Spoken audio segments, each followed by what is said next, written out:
अगली खबर का रुख करते हैं। पीएम मोदी नेपाल दौरे से देश वापस आ गए हैं। अपने इस दौरे पर पीएम ने नेपाल के पीएम के साथ कई योजनाओं की शुरुआत की, साथ ही कई मंदिरों के दर्शन भी किए। ऐसे में सवाल है कि पीएम मोदी की इस भक्ति से दोनों देशों के रिश्तों को कितनी शक्ति मिलेगी।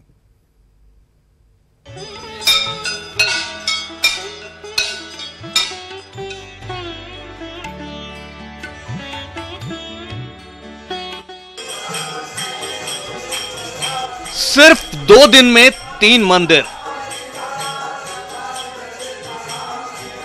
पीएम मोदी की भक्ति की ये 3 तस्वीरें हैं। पहली तस्वीर पशुपतिनाथ धाम की है, जहां पीएम ने भगवान शिव की आराधना की, जबकि दूसरी तस्वीर मुक्तिनाथ धाम की है, जहां पीएम ने भगवान विष्णु की आराधना की। वहीं तीसरी तस्वीर शुक्रवार की है, जब पीएम मोदी ने जनकपुर से अपने तीसरे दौरे की शुरुआत की।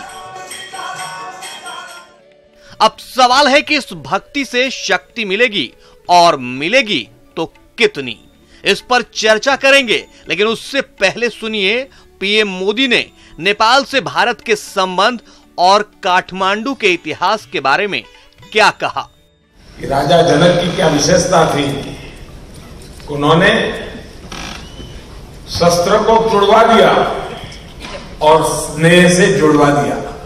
काठमांडू अपने आप में एक पूरी की पूरी दुनिया, और इस दुनिया का इतिहास उतना ही पुराना, उतना ही भव्य और उतना ही विशाल है जितना हिमालय। शुक्रवार के बाद शनिवार को भी पीएम मोदी ने भारत और नेपाल के बीच सांस्कृतिक रिश्ते की याद दिलाई और जनकपुर अयोध्या के रिश्ते से आगे बढ़कर भगवान शिव और बुद्ध से भी जोड़ दिया। काठमांडू में पशुपतिनाथ और गंगा के तट पर काशी विश्वनाथ, बुद्ध की जन्मस्थली लुम्बिनी, तपस्थली बोध गया और संदेश क्षेत्र सारनाथ। एक तरफ पीएम मोदी मंदिर और संस्कृति के जरिए नेपाल से रिश्ते मजबूत करने में जुटे हैं, दूसरी तरफ कांग्रेस इसे चुनावी स्टंट करार दे रही है। 10 तारीख शाम को 5 बजे के बाद में आचार संहिता लागू हो गई थी, तो रास्ता चुनाव में नेपाल जाऊं, जो हिंदू राष्ट्र है, वहां मंदिर में पूजा अर्चना करूं, कर्नाटक के चुनाव को प्रभावित करूं। पीएम मोदी के इस दौरे को कांग्रेस चाहे जो नाम दे, लेकिन नेपाल के साथ मौजूदा रिश्तों पर गौर करें तो ये दौरा बेहद अहम है, क्योंकि नेपाल बड़ी तेजी से भारत से छिटककर चीन की गोद में जा रहा था। चीन ने नेपाल में न सिर्फ निवेश और सहायता बढ़ाई, बल्कि नेपाल के जुड़े कई प्रोजेक्ट में काम करने का आश्वासन दिया, जो भारत के लिए बेहद खतरनाक है। ऐसे वक्त में पीएम मोदी के इस दौरे से नेपाल एक बार फिर भारत की तरफ देख रहा है।